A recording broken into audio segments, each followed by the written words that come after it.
Vendredi 28 février 2025.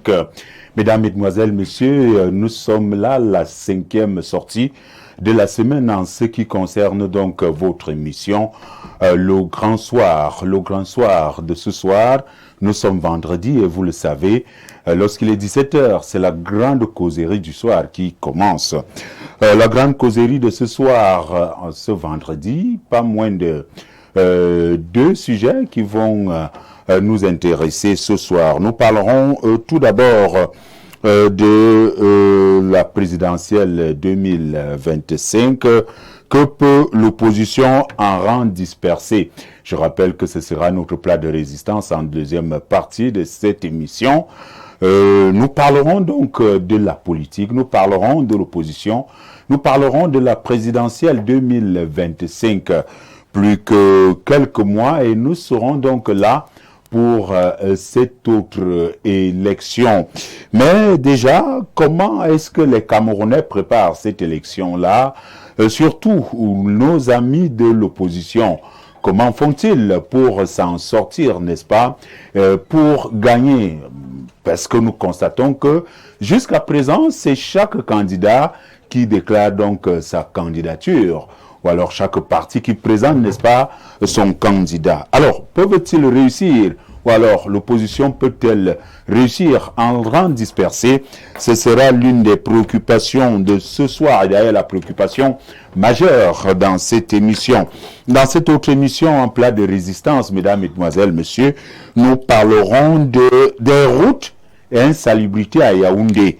Pourquoi ça persiste? Routes et insalubrité à Yaoundé. Vous constatez que l'émission commence avec un grand retard, pas moins de 12 minutes. Pourquoi? Tout simplement, nos invités nous diront pourquoi est-ce qu'on ne sont pas là à l'heure. Certains estiment qu'il y a un problème d'embouteillage. À côté de, n'est-ce pas, de ces embouteillages-là, il y a certainement également les routes.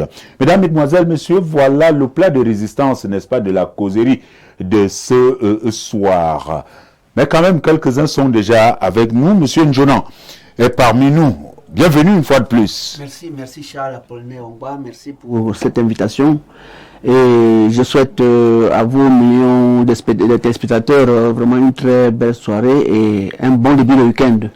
Monsieur Njonan, vous êtes psychologue, c'est ça? Oui, un psychologue, pédagogue. Psychologue, pédagogue. Oui. Ça, c'est fait d'une manière, présenté d'une manière galante, ou alors d'une manière un peu compliquée, le conseiller d'orientation. Voilà. Vous êtes donc à la base conseiller d'orientation. Oui. Sorti de l'école normale? Nous avons été formés en orientation. Nous sommes les pionniers de l'orientation au Cameroun. Notre formation se faisait à Besançon et à Toulouse. Donc vous avez très vite voyagé. Oh, non, pas la grâce de Dieu. Vous êtes allé en France? Oui, pour 2 ans. Un petit villageois sorti du village. C'est la chance, c'est une chance pour moi. Dieu a voulu ainsi. Dites-nous comment vous faites pour arriver en France. Comment est-ce que vous obtenez cela? C'était une bourse? C'était quoi? Tu sais, quand on est pionnier, comme on était, avant que l'école normale s'ouvre, nous étions déjà sur le terrain, au conseil d'orientation.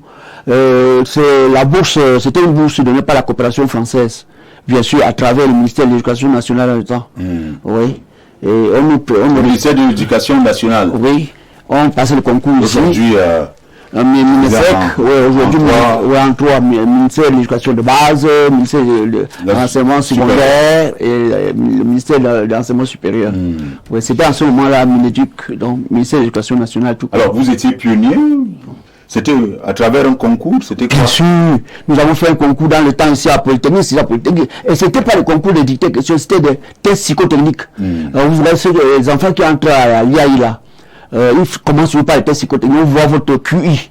C'était dans le temps, on voit ton QI, on analyse, on voit, c'est ton intelligence, c'est ça, c'était pas des questions. Bien sûr qu'à la fin, il y avait quelque chose comme les mathématiques, quelque chose, c'est jamais. La grande partie de l'épreuve, c'était les tests psychotechniques. Okay. Oui. Alors, quelle appréciation faites-vous, n'est-ce pas, des conseillers d'orientation? Nous allons parler ça très simplement comme ça. De nos conseillers d'orientation, En existe-t-il encore aujourd'hui dans nos établissements? Ils sont peu, mais ils existent puisqu'ils sont formés à l'école normale supérieure. Mais on en prend peu. Et le problème est que les psychologues, comme le conseil d'orientation, est un psychologue assez varié. Vous voyez, notre formation est que on travaille comme des psychologues de travail, des psychologues de pédagogues, des psychologues. Vous en trouverez à la présidence. Actuellement, il y en a au ministère de l'Emploi, il y en a au ministère du Commerce. Oui. Nous saurons avoir un monde sans psychologue. Voilà. Parce que maintenant, ceux-là qui doivent diriger la pédagogie, oui. Pourtant, c'est une décision importante de la vie. Voilà. C'est-à-dire, lorsque vous allez à l'école, on regarde vos moyennes. Je pense que c'est ça le rôle du conseiller d'orientation. Essayez de voir, lorsque vous êtes en 6e, 5e, vous êtes fort dans quelle matière, comment est-ce que vous vous en sortez, avant, n'est-ce pas, de vous orienter. Si vous faites la seconde C, la seconde A, et ainsi de suite. Mais est-ce que cela se fait véritablement de nos jours? Le travail ardu, je vous assure, monsieur Omba, je suis dans le domaine, on m'appelle papa orientation, vraiment, j'ai bossé dedans, et je vous dis que l'orientation est bien. Copain, non? Bon, il est vrai qu'aujourd'hui, on n'en discute pas dans la norme, voilà. C'est ça. Donc, mais je voudrais savoir, est-ce que c'est vraiment effectif de nos jours? Oui, c'est effectif. On le sent cela? C'est effectif, mais certains parents, puisque l'orientation... D'abord qu'il y a très peu de conseillers d'orientation. Comment expliquer cela? Oui, ils ne sont pas partis. Ils ont un rôle... Très important, oui, c'est les moyens de l'État. L'État ne doit pas recruter les gens formés à l'école pour les faire aller au quartier. L'État prend chaque année 30, 40, que forme, il injecte ainsi. Parce que dans les établissements, bon, c'est compliqué, mais c'est comme ça. Okay. On n'est pas encore partout dans le pays. Et c'est un secteur qui est bien sûr très lointain dans le corps de personnes d'éducation nationale, mais que beaucoup ne connaissent pas encore. Et le problème que se pose aussi, c'est, bon, avec le temps, les parents parfois, bon, on en parlera plus tard, l'orientation, nous avons des outils de travail pour permettre aux enfants d'aller là où il faut. Merci d'être là ce soir, Monsieur Njouna. Merci. Chaque fois vous êtes au Cameroun et que vous êtes à Yaoundé, vous ne manquez pas de répondre à notre invitation. Je vais accueillir quelqu'un d'autre qui est aussi dans la pédagogie. Merci. Mais est-il aussi psychologue, n'est-ce pas, dans cette pédagogie-là? Il faut quand même dire que tous les enseignants sont des pédagogues. Oui, en pédagogie, il y a l'option de psychologie. Psychologie différentielle. Gabriel Michel Chougem, oui. Bienvenue. Merci pour l'invitation. Bonsoir à mes co-panélistes. Bonsoir à tous les téléspectateurs. Bonsoir à mes collègues, à tous les enseignants, n'est-ce pas, du primaire jusqu'au supérieur en passant par le secondaire. Je suis heureux d'être sur votre plateau car j'ai toujours gardé à l'esprit que c'est du choc, d'un contraire, que j'aille l'étincelle et que le progrès de la connaissance repose sur la compréhension de notre ignorance. Merci. Monsieur Chougem, quelqu'un me faisait encore comprendre que, savoir l'autre jour, que vous avez pris du volume en ce qui concerne, n'est-ce pas, les débats télévisés, parce qu'il y a quelque temps, c'est peut-être, enfin, c'est le téléspectateur qui me faisait, n'est-ce pas, part de la situation. Je rappelle que vous êtes là comme la société civile. Oui. Même si vous êtes également... Bon. Vous dites qu'il y a un grand événement. Il faut dire que je suis, par la grâce de Dieu, je suis un homme pluridimensionnel, n'est-ce pas? J'interviens sur les plateaux de débat chaque fois que je suis sollicité. Vous m'avez connu ailleurs, même qu'ici. Et demain samedi encore, je serai sur un autre plateau comme celui-ci. Bon, ce sont les journalistes, c'est vous, n'est-ce pas, qui trouvez que j'ai de l'expertise, que j'ai de la matière à, n'est-ce pas, à placer pour l'intérêt de mes compatriotes et même pour la diaspora. Voilà, merci d'être là ce soir. Vous abordez aujourd'hui la casquette de la société civile. Je voudrais rappeler que je suis syndicaliste de vocation. Au-delà, n'est-ce pas, de ma qualité d'enseignant, de pédagogue, je suis, n'est-ce pas, un syndicaliste de vocation. Et que par plusieurs fois, certes, ce n'est pas une bonne chose de le dire, mais je ne cesse de le dire que par 2-3 fois déjà, j'ai tenté de rencontrer le président Biya au Palais de l'Unité, mais sans succès. C'est votre droit. Oui. Vous l'avez voté. Voilà. En tout cas, Vous êtes un citoyen camerounais. Et je continuerai, n'est-ce pas, pour apporter mon point de vue au sujet, n'est-ce pas, des fléaux qui minent la nation camerounaise. Nous n'allons pas parler des pédagogues aujourd'hui exclusivement, ou alors des conseillers d'orientation. Nous y reviendrons certainement dans nos prochaines émissions.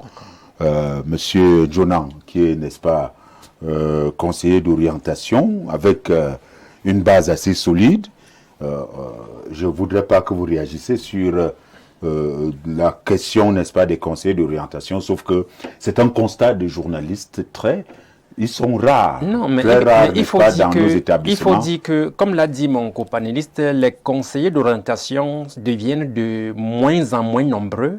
Et c'est plutôt inquiétant. Parce que quand on dit conseiller d'orientation, donner une direction, donner une ouverture, aider les apprenants, n'est-ce pas, à mieux s'orienter.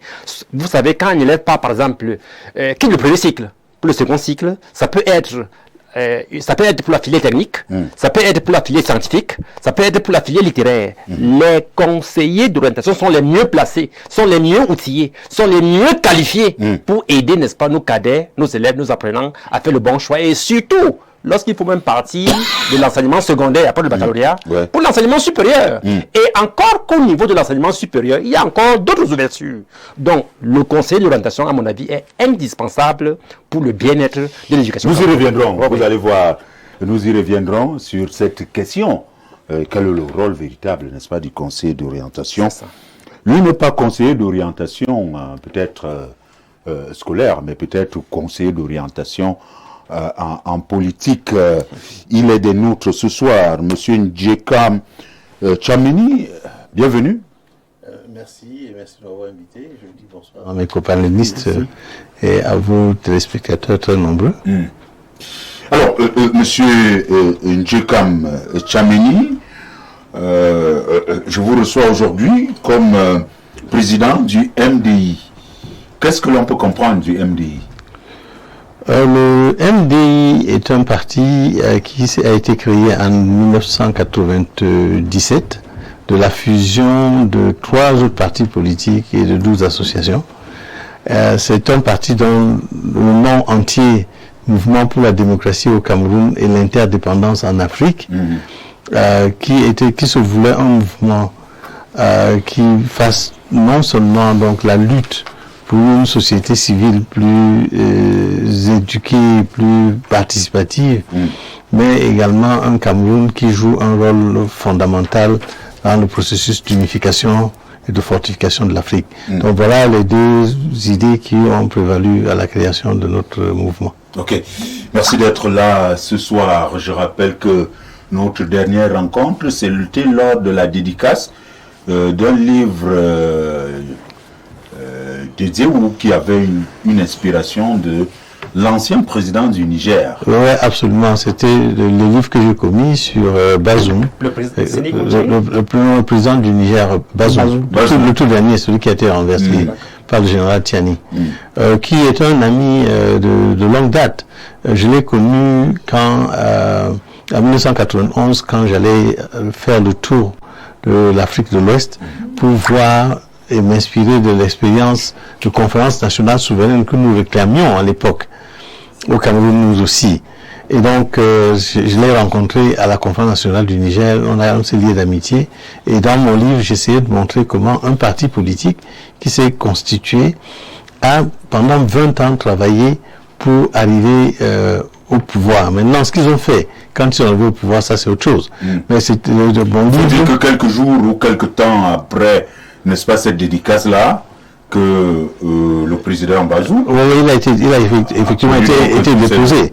Mais ça n'enlève en rien la pertinence du livre, parce que le livre parlait plutôt du cheminement qu'a utilisé son parti, le PNDS, pour partir de petits partis de gauche à partir du gouvernement. Ils ont quand même gouverné le Niger. Ils ont pris 20 ans pour arriver au pouvoir, ils sont restés au pouvoir 11 ans. Je rappelle que votre dernier bébé, c'est Ndjekam Tchamini, une vie pour la révolution. Non, ça c'est le bébé de Eno Meyomese, qui a commis donc une biographie sur ma petite vie. Ah, ok. Vous avez également été pris en référence par Eno Meyomese. Il prend vous êtes une personne de référence alors. Ben, écoutez, j'ai participé, je suis dans la lutte au Cameroun depuis ma tendre enfance, depuis 17 ans que je participe à la lutte. Lutte de quoi? Ben, la lutte pour un Cameroun plus démocratique à l'époque, c'était j'entre à l'université autour de 17 ans et à l'époque c'était le parti unique, c'était la main pesante de M. Ahidjo, et déjà au niveau de l'université nous travaillons au sein d'une cellule marxiste clandestine qui avait pour but de former des révolutionnaires qui voulaient d'abord ramener la démocratie de la prospérité au Cameroun. Donc voilà. Ouais. Alors, vous êtes donc un révolutionnaire depuis des années. Je pense que oui, je peux me définir comme un révolutionnaire au sens. Sur une plateforme. Là maintenant, je crois que j'ai la Alliance pour la transition refondatrice. Oui, oui, c'est une alliance de partis politiques et associations qui militent en faveur d'une refondation du Cameroun, partant du constat que le pays est dans un état de délabrement avancé et qu'une simple élection qui consisterait à changer les gens à la tête de l'État dans un système qui lui resterait fondamentalement même ne nous permettrait pas d'aller très très loin. Il y a des problèmes fondamentaux qui se posent, qui ont trait à la fondation même, à la façon dont l'État camerounais a été créé brutalement par la France et sans notre avis en 1957. Et ce sont ces problèmes-là, c'est cette maladie congénitale qui se manifeste en crise et en le problème n'est pas né aujourd'hui, c'est depuis... C'est un sérieux problème qui est fondamental et on doit donc l'adresser sérieusement. Vous avez une plateforme d'un certain nombre de partis politiques pour peut-être affronter la prochaine élection présidentielle. Voilà, notre plateforme n'est pas une plateforme par nature électoraliste. Elle a un objectif et une mission. C'est-à-dire que d'amener une masse critique d'acteurs politiques et une masse critique du peuple camerounais surtout, qui est le détenteur ultime du pouvoir, à comprendre la nécessité pour nous de passer par une refondation donc qui se ferait au cours d'une transition qui peut durer n'importe où en 2 ans et 4 ans. Donc c'est ce que nous essayons de promouvoir. Et nous ne faisons pas en mettant en avant un candidat ou une personne, mais une idée. Il nous faut refonder le Cameroun et pour la refondation du Cameroun, il faut que tout le monde y participe. Parce qu'en allant en rang dispersé, on n'y arrivera pas. Peut-être vous anticipez sur la grande question de ce soir à ce qui concerne le sujet phare. Je vais accueillir un brillant journaliste qui nous fait la fierté d'être là ce soir. Bran Kamga, bienvenue. Bonsoir M. Angwa, bonsoir à tous les panélistes et bonsoir à tous vos téléspectateurs. Merci pour l'invitation. Très heureux, n'est-ce pas, de vous avoir sur mon plateau. Plaisir partagé. Oui, on vous a vu sur d'autres plateaux que vous-même vous avez animés pendant longtemps. Je suis tenté de vous poser la question. Quelqu'un m'a dit, demande un peu à Brian, qu'est-ce qui s'est passé? Les amours avec une certaine chaîne que je ne veux pas nommer, sauf si vous la nommez. On vous a vu longtemps au niveau de l'écran et vous êtes porté disparu. C'est quoi le problème? C'est pas pour dire qu'il y a un problème, hein, mais qu'est-ce qu'il y a? C'est un choix personnel? Qu'est-ce qui se passe? Bon, vous savez, au Cameroun, c'est un peu difficile d'accepter les démissions et autres. Mais en toute humilité, je me suis dit, après avoir passé un certain nombre d'années dans une chaîne où on n'est pas toujours compris, où on semble mener une lutte dont on est le seul à comprendre, il est bon temps peut-être de se retirer et d'aller voir mieux ailleurs. Si jeune. Ouais, pourquoi pas? On n'a pas besoin d'avoir 70 ans pour démissionner. Aux ans bien nés. surtout que je n'ai pas disparu des radars. Je suis bel et bien dans une chaîne de télévision. C'est vrai qu'on est sur un programme. On a un peu quand même innové parce que j'ai envie de dire sans publicité que nous sommes aujourd'hui la première chaîne de télévision sur le digital. Nous sommes essentiellement sur Facebook et YouTube et on se dit avec l'évolution de la technologie, il est dépassé ce temps où on doit toujours attendre 20h30 ou 19h30 ou je ne sais trop quelle heure, ou 17h ou 13h pour avoir les informations. Nous, de manière spontanée sur Naya, allez, vous avez les informations, vous pouvez les regarder quand vous voulez, comme vous voulez. Il suffit d'avoir un téléphone Android, vous êtes connecté et puis vous regardez nos contenus quand bon vous semble. Et il faut le dire, ça a vraiment été une grosse expérience pour moi, à titre personnel, découvrir cette forme de révolution. On ne fait pas la télé comme d'habitude parce que révolutionnaire ce soir. Non, c'est pas une question de bon, c'est à vous de juger comme vous voulez, mais il faut le dire, les Camerounais, une autre façon de faire la télé. Une autre façon de faire la télé, c'est vrai que c'est difficile, très difficile même parce que les Camerounais n'ont pas encore véritablement les habitudes d'ancrer dans la consommation des produits internet. Ça fait qu'il faut avoir beaucoup de moyens pour regarder, n'est-ce pas, ces émissions-là. Il faut avoir et combien. Vous savez qu'il y a des gens qui chargent les mégas de 250 pour une semaine. Comment vont-ils faire pour ça? Oui, mais je ne suis pas sûr que ça coûte plus cher que de regarder la télé conventionnelle. Parce que lorsque vous regardez la télévision conventionnelle, la première chose que vous devez payer, c'est le temps. Parce que vous avez un timing précis. Je sens, c'est loin de moi cette intention. La première chose que vous payez en regardant la télévision conventionnelle, c'est le temps. Vous devez être de manière focus devant la télé à une heure précise. La deuxième des choses, c'est que vous payez le courant, l'électricité ou encore, je ne sais pas trop, le câble et bien d'autres encore. Vous voyez donc que si vous faites une substitution en mégas, ça ne vous revient pas forcément. Merci. Merci à vous, Brian. Merci d'être là ce soir. Alors, mesdames, messieurs, très rapidement, sans transition, avec la complicité de nos réalisateurs et, n'est-ce pas, de notre ami à la régie, Guy, qui se trouve là-bas, nous allons prendre la première la mise en bouche. Nous allons essayer de parler un peu avant, n'est-ce pas, de toucher le sujet phare à l'ordre du jour. Alors, mise en bouche ce soir, nous parlons donc des routes de Yaoundé, routes et insalubrité à Yaoundé. Pourquoi ça persiste? Pourquoi ça persiste? Je crois, le Cameroun Tribune d'aujourd'hui, peut-être nous allons le retrouver, ou alors Guy va le retrouver également, qui revient sur cette question-là. Les routes à Yaoundé. Alors, Brian, vous êtes journaliste, peut-être les faits, vous pouvez également les présenter. Comment comprendre cette routine-là? Les routes, l'insalubrité à Yaoundé, un amour qui n'est pas très apprécié par les Camerounais. Un amour malsain. Bon, je ne sais pas trop si c'est une coïncidence que cette thématique a été choisie aujourd'hui parce qu'effectivement, nous avons travaillé sur la question il y a 2 jours où nous avons mené une enquête avec Jean-Bruno Tanier pour essayer de comprendre ce qui se passe véritablement. Et pour ce qui est de l'insalubrité, ça fait véritablement des années que ça dure. On est un peu fatigué aujourd'hui dans les médias de parler de l'affaire de saleté, d'ordures dans la cité capitale. Mais nous sommes allés un peu plus au-delà pour savoir concrètement ce qui se passe. Et curieusement, notre enquête a aussi coïncidé avec la rencontre interministérielle présidée par Joseph Diongouté, le Premier ministre, pour essayer de comprendre véritablement ce qui se passe autour. On espère que d'ici à là, les choses vont véritablement se décanter. Mais vos téléspectateurs doivent savoir que le problème d'insalubrité à Yaoundé est simple. À date, Yaoundé n'a pas un prestataire, c'est-à-dire une société agréée pour ramasser les ordures. Et donc, le travail qui est fait par l'ancienne société, entre guillemets, c'est un travail un peu volontaire.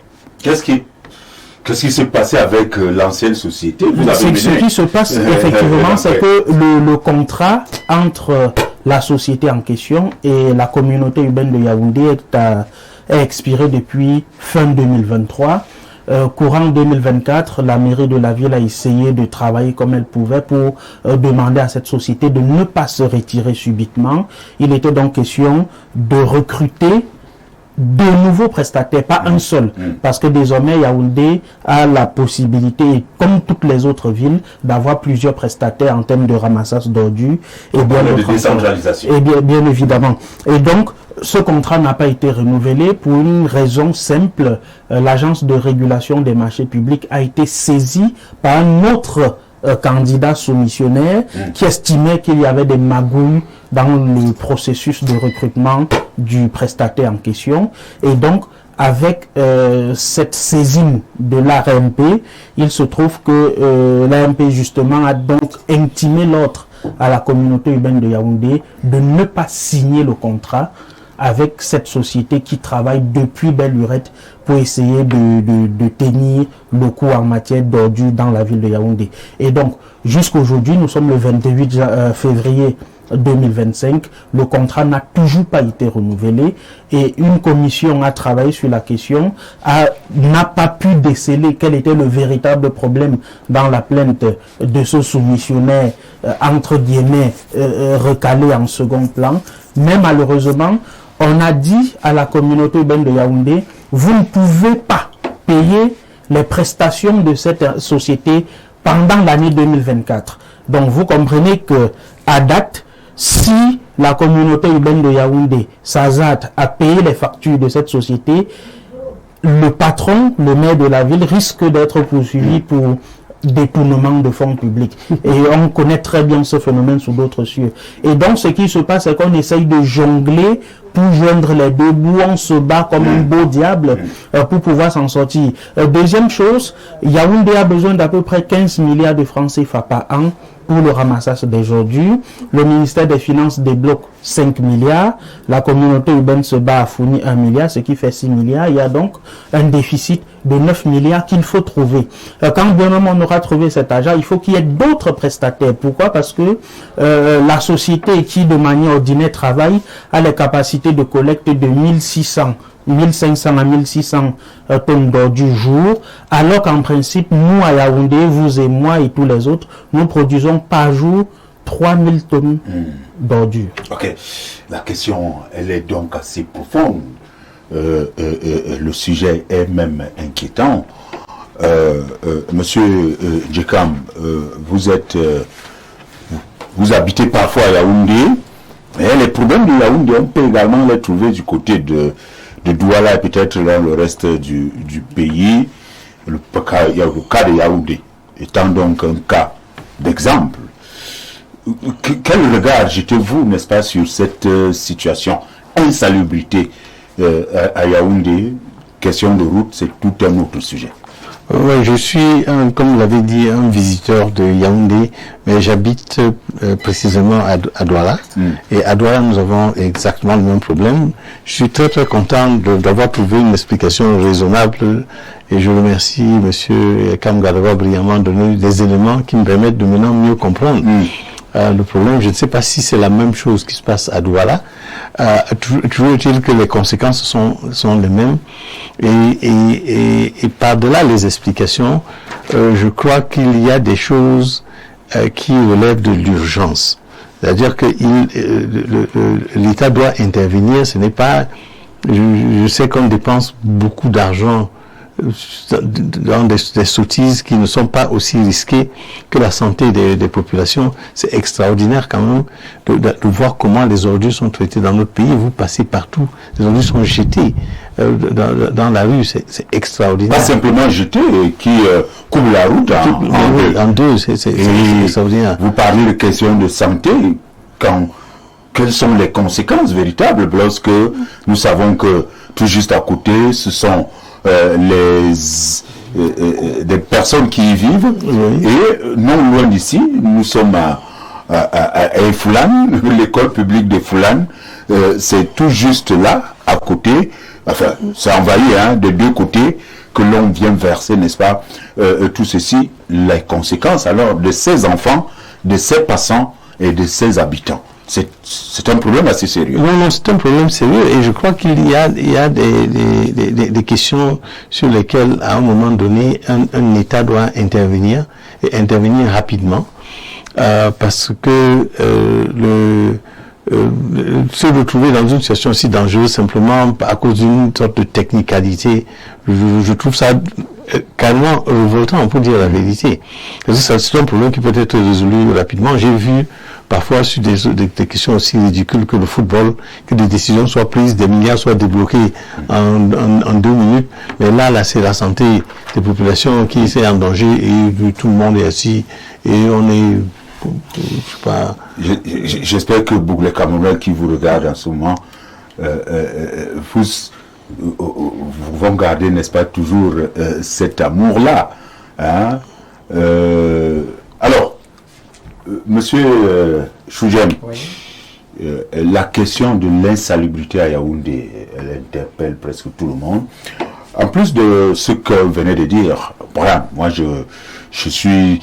Quelque temps avant, je suis allé couvrir quelques cérémonies avec le ministre de la Ville qui nous faisait part que, bon, du côté du ministère, qui doit, n'est-ce pas, valider ces signatures-là et qu'il y avait plutôt blocage de ce côté-là et que, sans toutefois vouloir le dire, qu'il fallait peut-être mouiller la barbe, comme ça se dit carrément au Cameroun.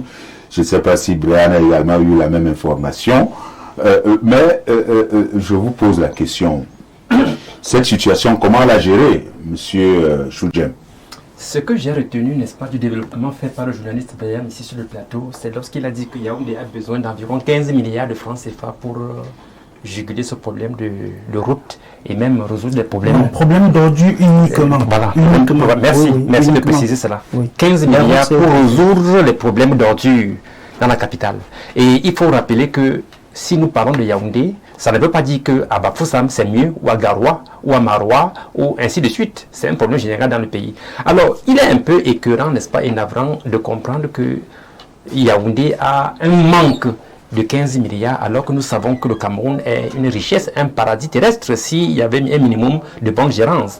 Comment comprendre que, n'est-ce pas, au Cameroun, nous avons les lignes 94, 57 et 65, où les milliards disparaissent chaque année, de l'argent qui aurait pu, n'est-ce pas, aider à résoudre ce genre de problème. Mais les gens préfèrent des investissements illicites, au vu et au su de tous.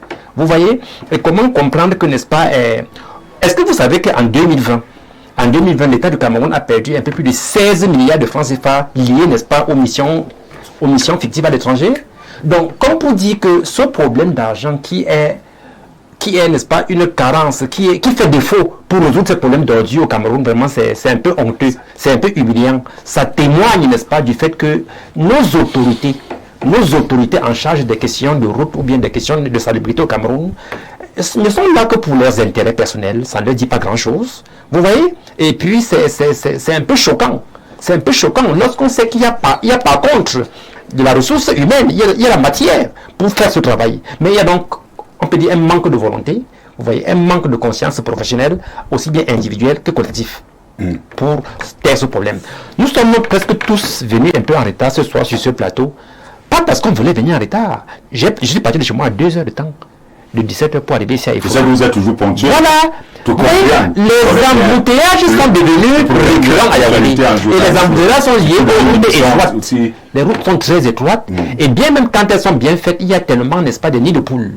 Voilà pourquoi les voitures préfèrent s'aligner. Il faut également dénoncer, n'est-ce pas, ce comportement de ces chauffeurs, n'est-ce pas, comment je peux les appeler, mal formés, qui font parfois des dépassements un peu, vous voyez, qui contribue, n'est-ce pas, à augmenter les embouteillages sur nos routes. Ok. Alors, Monsieur Choudjem, non pas Monsieur Choudjem, je voudrais appeler Monsieur Jean Jonan. Hein, je vous connais proche, n'est-ce pas, d'un parti politique. Je ne veux pas lui donner le nom ici ce soir. Mais il semble que les lignes ne bougent pas. Les lignes ne bougent pas. Nous parlons des routes parce que peut-être Brian a commencé par cet autre côté ou ce point qui peut créer de véritables problèmes, surtout au niveau de la santé. Et constater qu'une ville comme Yaoundé soit aussi sale, on se pose bien la question, est-ce que les autorités sont là? Comment est-ce qu'ils voient cette affaire? Question de route, c'est tout autre chose. Parce qu'en plus, n'est-ce pas, de ces embouteillages que nous avons là, mais il faut quand même aller dans les quartiers retiré, il n'y a presque pas de route de ce côté-là. Et les quelques routes que nous avons, ce sont pas les nids de poules, mais plutôt les pattes d'éléphant. Comment comprendre ce laxisme-là? Et je rappelle que les autorités, ils passent tous les jours, constatent que les ordures divisent la route en deux, constatent que nous avons les nids de poules, les pattes d'éléphant, mais l'on reste tranquille. À qui la faute? Qui doit faire quoi? Et qu'est-ce qu'il y a lieu de faire? Je vais vous surprendre en disant que nous, les citoyens, nous avons également notre part dans ça. Le manque de civisme. Je suis à Yaoundé depuis au moins 32 ans. Quand je suis arrivé à Yaoundé, ce n'était pas comme ça. Aujourd'hui, on a l'impression que la société rejette le pouvoir en face. Et je ne sais pas si c'était un complot, comme un Camerounais disait, complot scientifique contre le régime en place. Allez voir, quand on prend des décisions, allez voir, par exemple, je prendrai quoi, les décisions prises par le maire de la ville il y a quelques mois sur enlever les gens sur le trottoir et tout ça. Vous pensez qu'on a respecté? Je me suis dit, vieux que je suis, qu'il vaut mieux ne pas prendre une décision que de la prendre et ne pas appliquer. Rien n'a été appliqué. Que vous passez à Mokolo, que vous passez en voie à Tanambala ou ailleurs, les gens sont sur la route. À quand on va résoudre ce problème? Bon, pour ce qui est d'aujourd'hui, pardon, les bacs, parfois vous trouvez des bacs à ordures vraiment vides, presque. Mais à côté, on a mis tout un... Je ne sais pas. Le Camerounais ne veut pas peut-être être en santé. Le bac est vide, mais on ne met pas les ordures dans le bac. On les jette par terre, on les traîne partout. Bon, il y a aussi notre part dedans. Nous devons également savoir que le pays actuellement a de petits problèmes. Même si le gouvernement n'en parle pas, nous avons des problèmes de moyens financiers. Avec tout ce que nous connaissons comme les guerres contre Boko Haram là-bas, les tours par-ci par-là. Vous semblez donc accuser l'incivisme des Camerounais. Pourtant, après, on a eu, n'est-ce pas, l'occasion de vous présenter le problème technique. Vous voulez réagir? Je suis en partie d'accord avec ce que M. Dunant dit, sauf que c'est un peu limité parce que lorsque vous dites qu'il y a des bacs à ordures, non, il n'y a pas de bacs à ordures du tout. Lorsque vous faites le tour, si vous faites uniquement le tour de Yaoundé 3, je crois que nous sommes ici à Yaoundé 3, vous faites le tour de Yaoundé 3, si vous avez 10 points de ramassage ou de dépôt aujourd'hui, vous verrez maximum 3 points où il y a un bac à ordures, lequel bac est déjà hyper saturé, et on est venu verser à côté. La question c'est qu'est-ce que les populations peuvent bien faire? Est-ce qu'on garde ces ordures avec soi à la maison? C'est impossible, on va mourir étouffé. Ce n'est pas uniquement, c'est vrai que l'incivisme y est pour quelque chose, mais je ne pense pas que ce soit dans l'ordre de 5 à 10%. Je pense que si dans chaque point bien aménagé, on a suffisamment de bacs à ordures et que la routine de ramassage est constante, on n'aura pas ce problème à Yaoundé, ça c'est clair. Oui, c'est bien de tout. Je voudrais dire que dernièrement, j'ai vu madame la ministre de l'urbanisme et de l'habitat répondre aux questions des députés. J'avais eu l'occasion de suivre ça. J'ai vu qu'elle a dit qu'il n'y a pas d'abord, il n'y a pas de moyens. Elle a dit aux députés, les représentants devant à l'Assemblée nationale, qu'il n'y a pas les moyens. Qu'il n'y a pas assez de moyens pour le moment. Elle a été franche.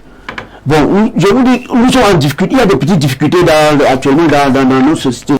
Et donc, quand il n'y a pas encore un peu de moyens, qu'est-ce qu'on va faire? Bon, tout ce que nous pouvons dire, c'est stimuler avec des émissions de ce genre les autorités. Qu'est-ce que ça va changer? Ça va changer. Je crois que cette émission vous allez faire. Voilà que je pose la question, mais vous trouvez quand même, je ne veux pas être panéliste pour dire que vous trouvez quand même un chemin pour fuir la réalité, le véritable problème. Brian vous dit, si vraiment, oui, on ne rejette pas ce que vous dites, il y a l'incivisme des Camerounais, mais quel pourcentage, à qui la responsabilité, n'est-ce pas, de tout ce problème?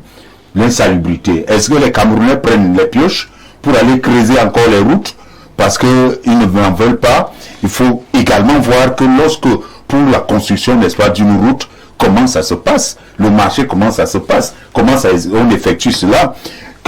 Quelqu'un me disait, mais les Camerounais font comme si ils travaillaient, comme si ce n'était pas leur pays. Pourtant, le budget a été voté, mais on voulait verser tout simplement quelques... je vous donne raison, n'est-ce pas, je vous donne raison. Oui. Alors, là maintenant, peut-être nous allons sortir, je rappelais, c'était une mise en bouche. Qu'est-ce qu'il a mieux de faire? Vous allez prendre la parole. D'abord, M. Jonan. Mais je disais tout à l'heure que si... Espérant que vous n'allez pas simplement pointer du doigt le citoyen camerounais. Non, vraiment, je ne peux pas le faire. Je sais que je n'aime pas me présenter sur le plateau sur les gîtes des partis politiques. Sinon... Personne n'a dit. Parce que j'ai dit, c'est mon point de vue. En disant que je suis RDPC, c'est certain. C'est pas ce que j'ai dit. Moi-même, nous sommes tous dans le même panier. Le problème de RDPC n'est pas dedans. Je suis pragmatique. Ce que vous avez dit est très réel. Et nous supplions les autorités et nos enfants à ne pas jeter aujourd'hui sur la route, de faire l'État et que les autorités nous aident à les enlever. Que les autorités ou alors l'État fassent d'abord le travail. Oui, c'est ce que ça revient à beaucoup de choses. L'État doit d'abord faire le travail. Monsieur Djekan, la situation, elle est assez grave. J'ai entendu un ministre de la République dire que il n'y avait pas de problème d'ordure à Yaoundé et que lui n'a jamais vu de trou sur les routes.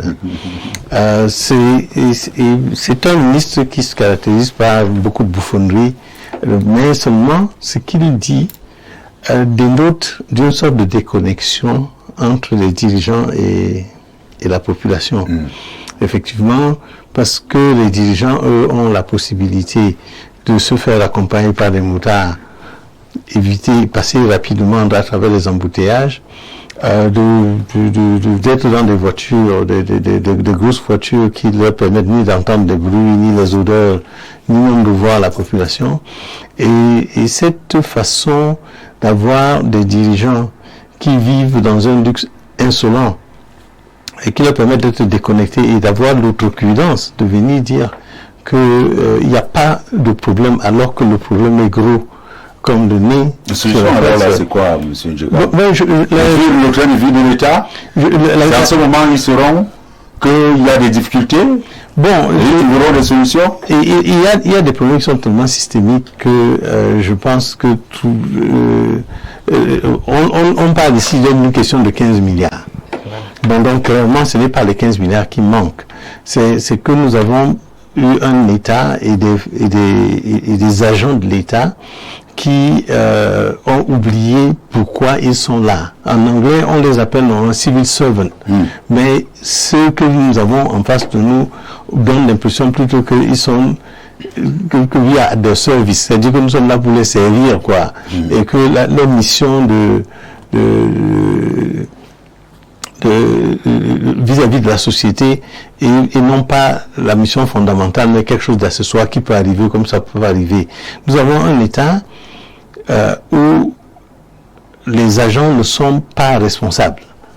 C'est-à-dire que les conséquences, l'impunité, la capacité pour les gens de ne pas faire leur travail, de ne pas avoir de conséquences, font que, écoutez, rien ne va changer, tant qu'on n'arrive pas à changer de façon fondamentale l'État camerounais. Merci.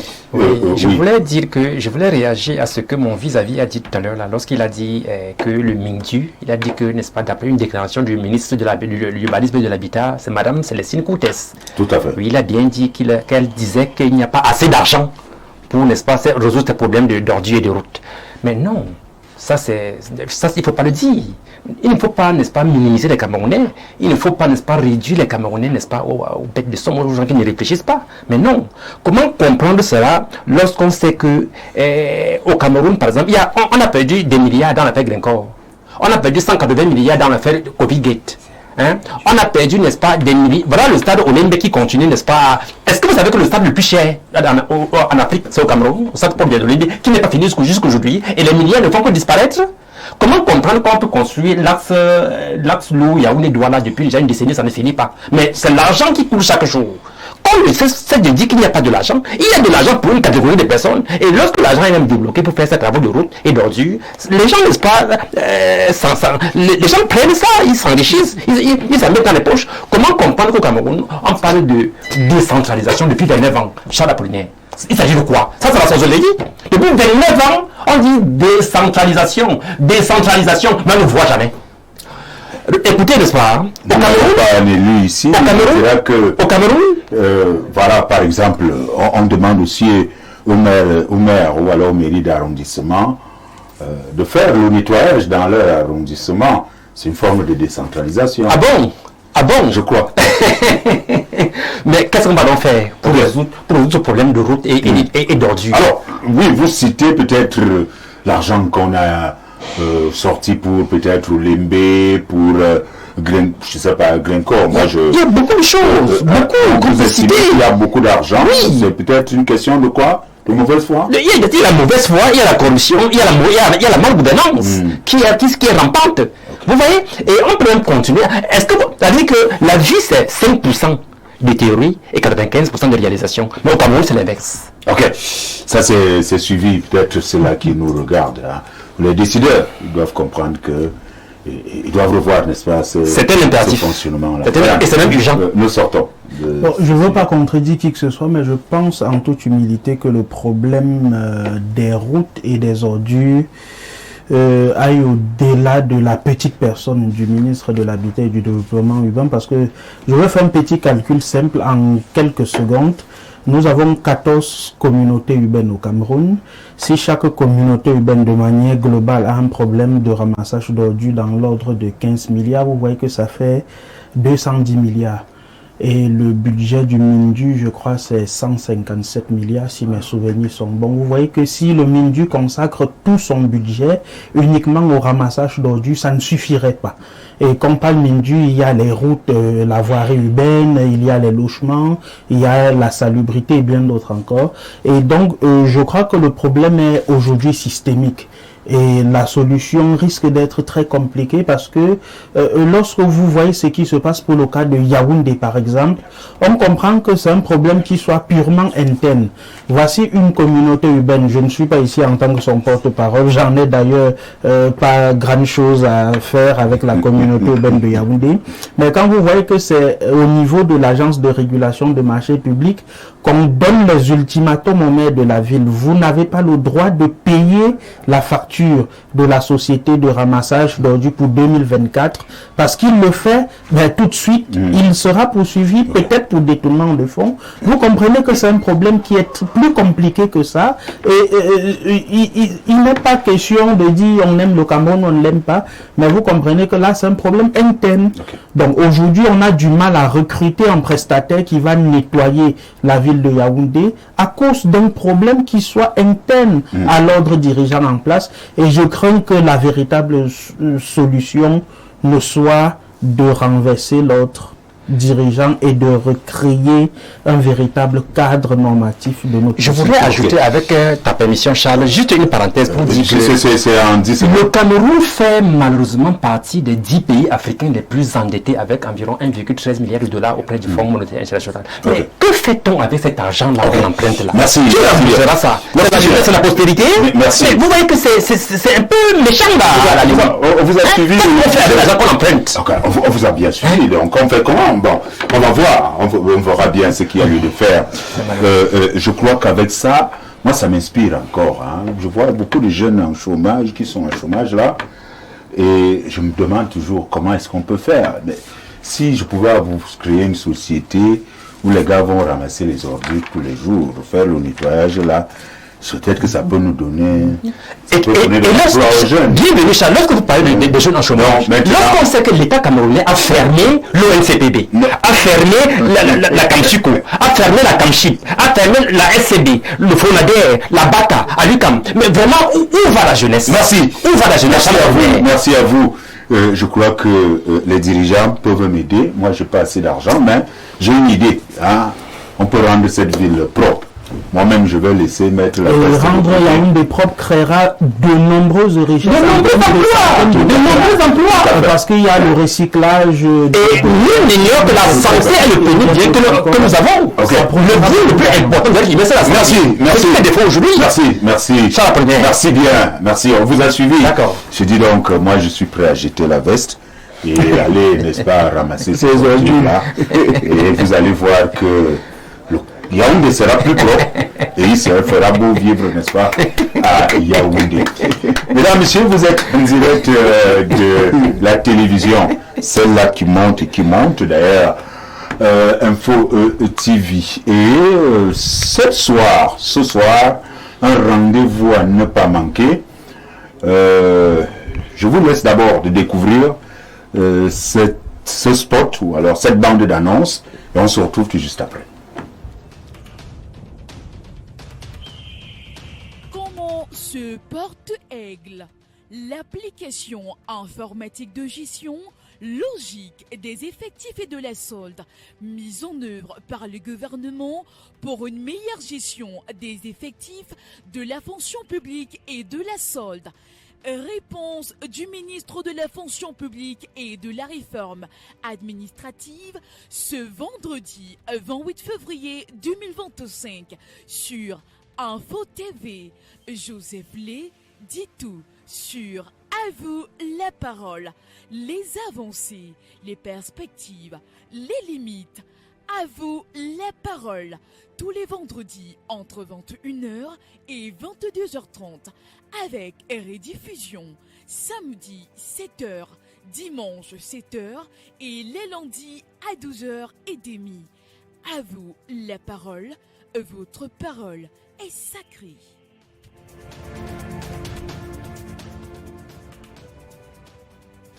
Voilà, il fallait peut-être découvrir à partir, n'est-ce pas, de la bande d'annonces ce soir, à ne pas manquer. À vous la parole, Jean-Jacques Zé, l'internationaliste, c'est comme ça que je l'appelle, l'internationaliste Jean-Jacques Zé, reçoit donc le ministre de la République, et pas n'importe quel ministre, Joseph Lé, ministre de la fonction publique, avec, n'est-ce pas, Jean-Jacques Zé. Ils vont parler de beaucoup de choses, et surtout de Aigle. De quoi est-il question? Vous l'avez certainement constaté, depuis quelques années, on parle des fonctionnaires fictifs. On parle des personnes qui ne vont pas au travail, mais qui perçoivent de l'argent. Comment, n'est-ce pas, détecter toutes ces personnes-là et comment mettre en fonction une administration assez moderne avec le ministre de la fonction publique, Joseph Lé. Vous verrez donc tous les éléments de ce qui concerne donc les réponses à tous ces éléments-là.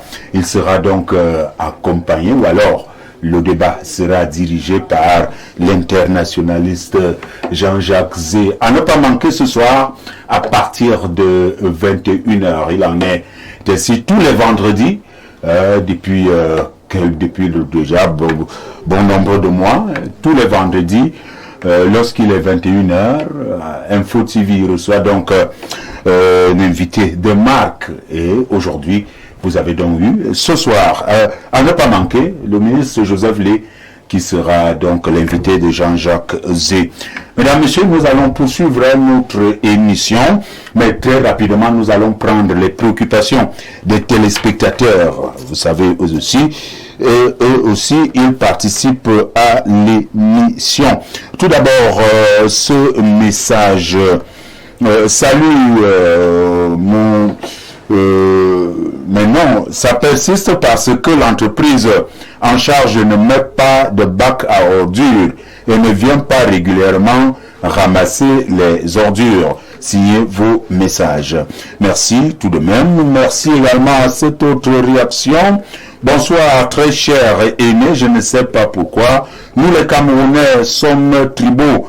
Les conflits entre les communautés. S'il y a l'incendie chez l'une, vont-elles toujours bagarrer à Chilene depuis Yassa, Yatika depuis Douala. Il revient encore pour dire bonsoir très cher aîné.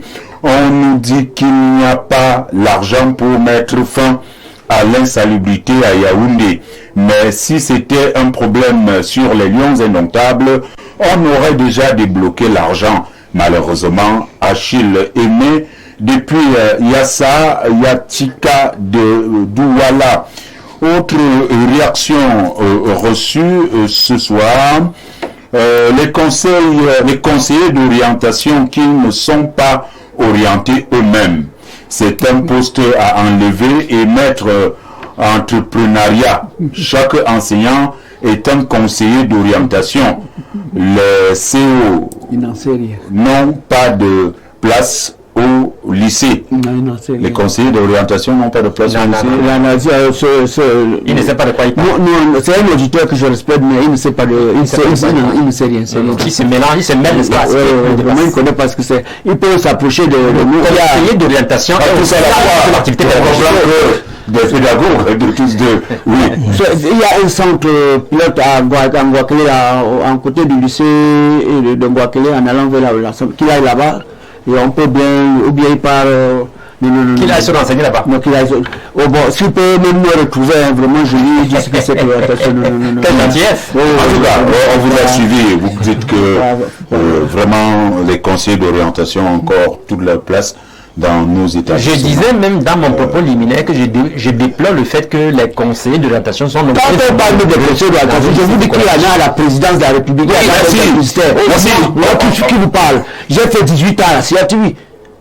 Une école métier d'avenir, c'est moi qui le faisais pour mon ministère de l'Éducation nationale. Ok, merci bien. On vous a suivi. Merci bien. Alors, et puis, il revient pour dire le rôle du conseiller d'orientation, revenir aux animateurs pédagogiques, car chaque AP veut dire quoi? Animateur pédagogique. Votre animateur pédagogique doit connaître les ouvertures et opportunités qu'offrent les matières de son département.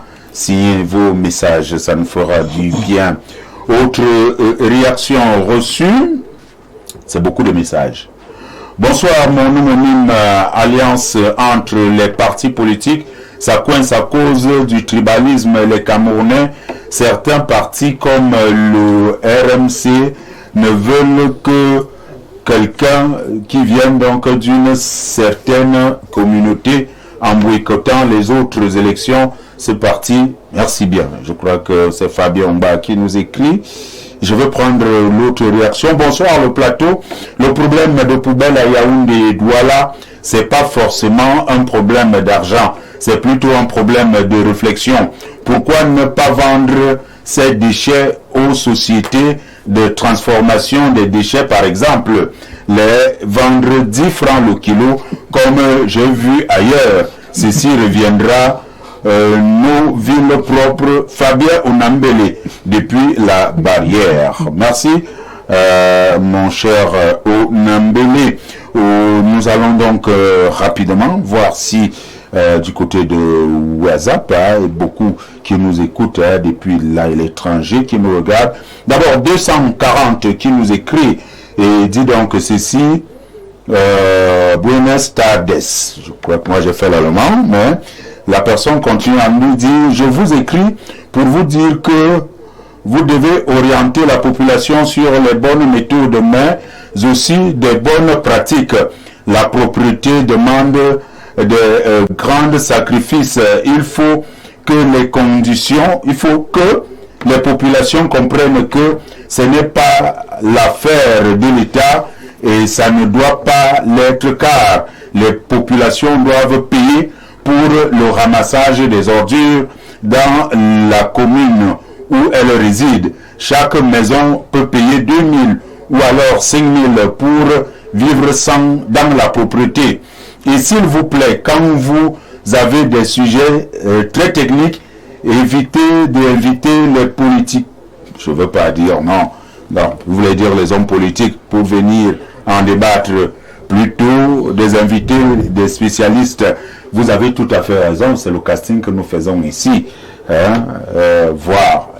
Si vous voyez qu'aujourd'hui, nous n'avons pas de spécialistes, peut-être ils n'ont pas été disponibles. Merci. Autre réaction reçue. Bonsoir, chers frères, vous constatez vous-même le mensonge du politicien Jonan, le militant du RDPC et la mythomanie. J'invite les militants du RDPC à visiter Abidjan et la Côte d'Ivoire où je réside. Notre pays fait honte. Et effectivement, il réside depuis Abidjan. Notre ami François, autre réaction, il y en a beaucoup. Véritablement, nous allons prendre l'autre ici et puis nous allons passer à autre chose. Bonsoir, grand homme des médias. Bonsoir au panel. Grand soir. Pourquoi monsieur RDPC ne nous dit pas que peut-être comme pour le cas de Emeyo, le gouvernement, via les CTD, ne sont pas acquittés complètement de leur dette financière vis-à-vis de ces prestataires. Et je parle là du cas d'insalubrité. Ce qui pourrait être expliqué donc la persistance de cet état de fait. Bertrand depuis Marois. Merci à vous Bertrand, il y en a beaucoup, nous ne pouvons pas tout lire. Mesdames, messieurs, vous faites bien de regarder la télévision. Nous allons prendre cette transition pour venir pour la dernière ligne droite. Ce sera donc le sujet phare à l'ordre du jour. À tout de suite.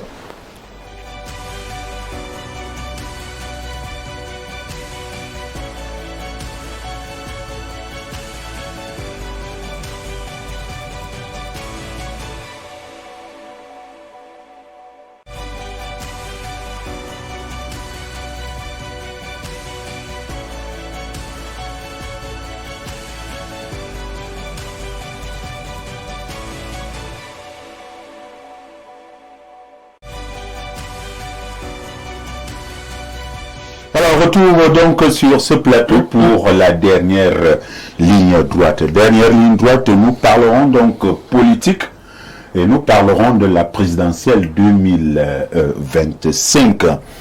Que peut l'opposition en rang dispersé?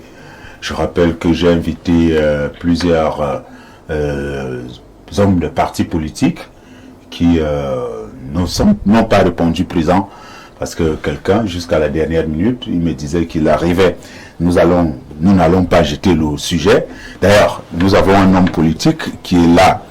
Monsieur Djekam, le sujet, je crois qu'il est assez important, et c'est le sujet de l'heure. En ce moment, les partis politiques, ou alors certains dirigeants des partis politiques, se positionnent pour la présidentielle 2025. Que peut cette opposition en rang dispersé? Rien du tout. Rien du tout. Et je parle du haut de mon expérience en tant qu'acteur politique au Cameroun, bien avant même le retour à la démocratie. Déjà, pour que l'on puisse contraindre le pouvoir à rouvrir le débat démocratique au Cameroun, il a fallu que les organisations qui travaillaient dans la clandestinité, il y en avait 5 à l'époque, l'UPC, l'UNDPC, c'est comme ça que ça s'appelait, l'UNDPC, il y avait le P2, le Parti panafricaniste, il y avait le FPC, et ça s'appelait pas encore SDF à l'époque, mais des cercles d'études, qui se sont mis à travailler ensemble.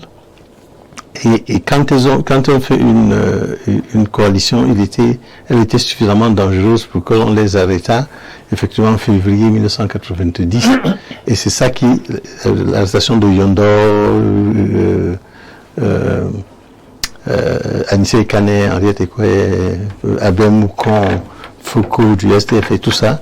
Donc c'est cette coalition-là qui, dès qu'elle tente de créer un parti politique, attire suffisamment l'attention des services de renseignement pour qu'on les arrête, et ça déclenche donc tous les mouvements qui permettront le retour à la démocratie.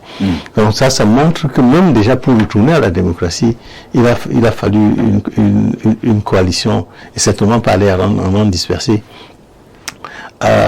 Et nous avons déjà connu depuis le retour, soi-disant, à la démocratie, au moins 5 élections présidentielles. Ça sera la 5e, 92, 97, 2011, 2018 et ça sera 2025, ça sera la 5e. Donc on a suffisamment d'éléments pour pouvoir analyser scientifiquement les choses et faire des comparaisons. En 92, seul moment où le régime s'est senti dépassé, c'était une alliance qui s'est constituée, l'Union pour le changement, et qui était partie sur la base d'un programme de transition de 2 ans, 3 ans. Et elle a pu faire donc une grande alliance et qui a pu obtenir, bon, selon les sources, soit 40%, soit 36%, mais a fait un score qui reste inédit jusqu'à ce jour. À partir de 93, c'est le one-man show et qui continue jusqu'en 2018. Et nous observons que, d'une part, personne n'arrive à faire plus de 15%, et ça diminue à toutes les élections.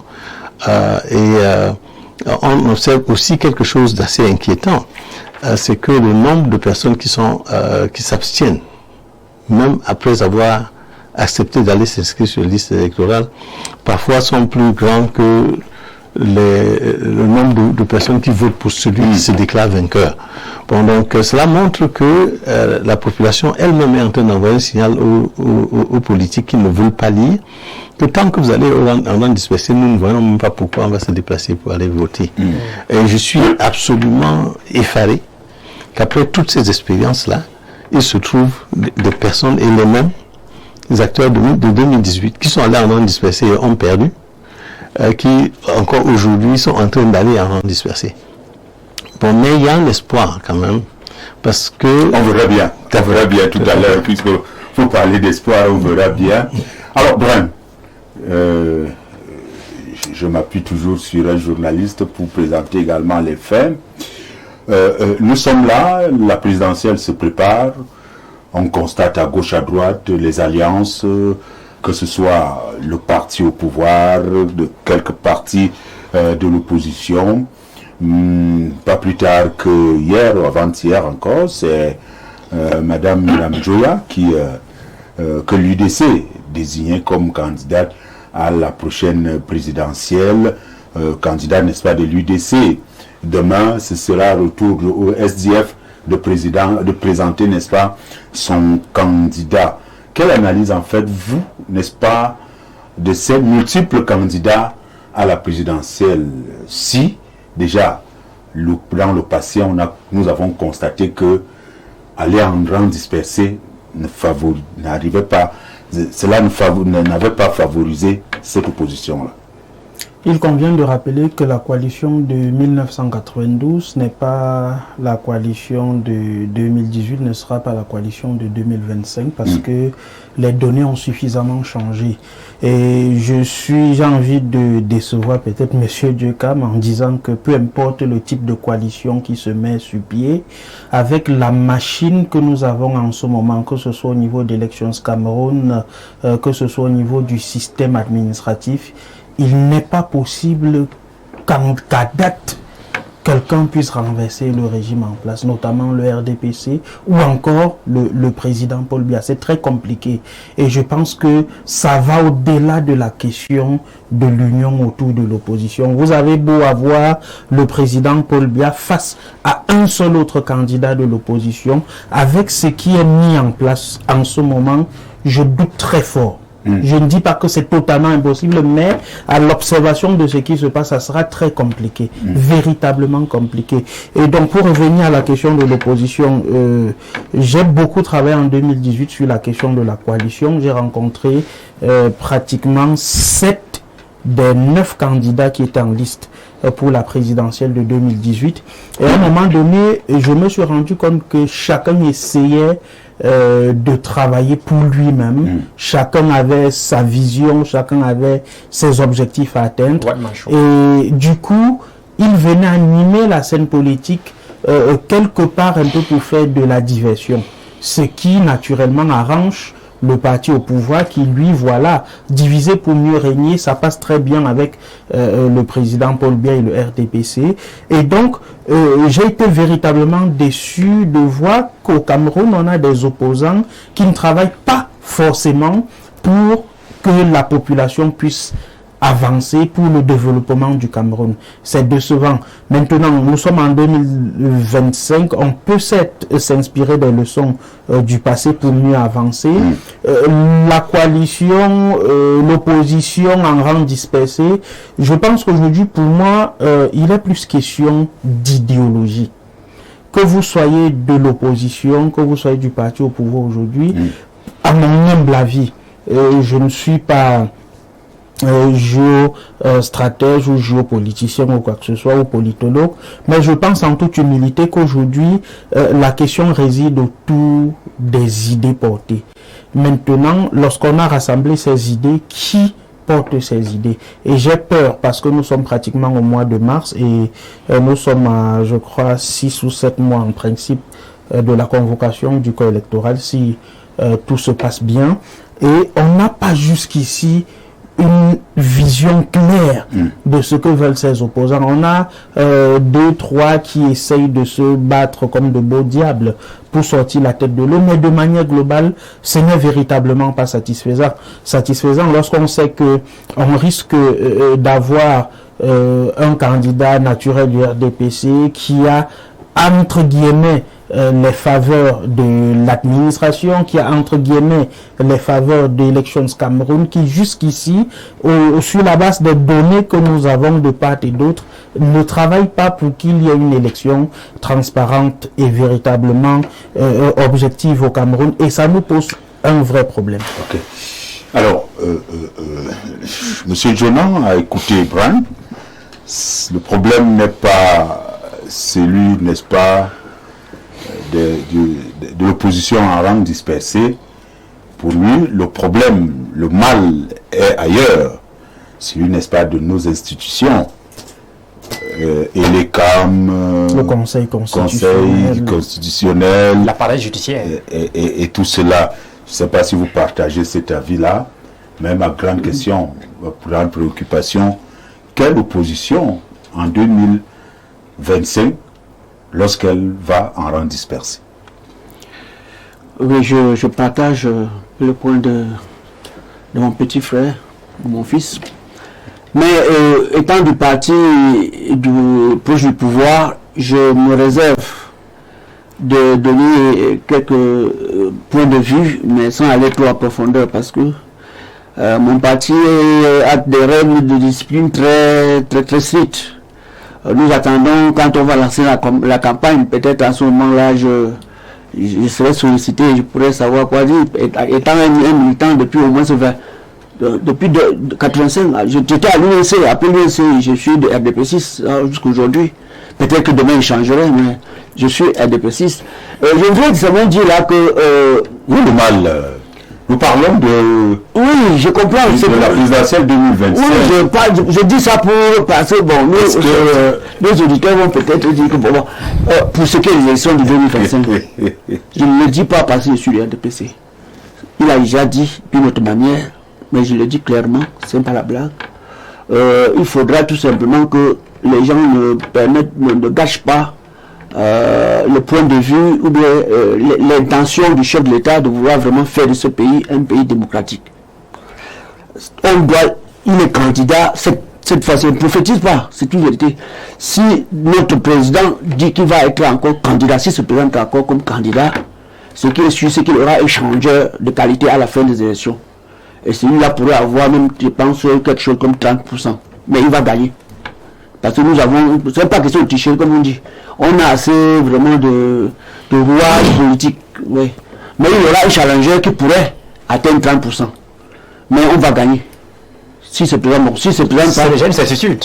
Oui, oui. Si le président national de RDPC accepte ce qu'on lui demande de se représenter encore s'il se présente, ça c'est pas la blague, on se retrouvera ici. Je dis que ça, cette fois-ci, il y aura une partie de l'opposition qui va essayer de se réveiller. Autre, qui se lève trop, ce sera 30%.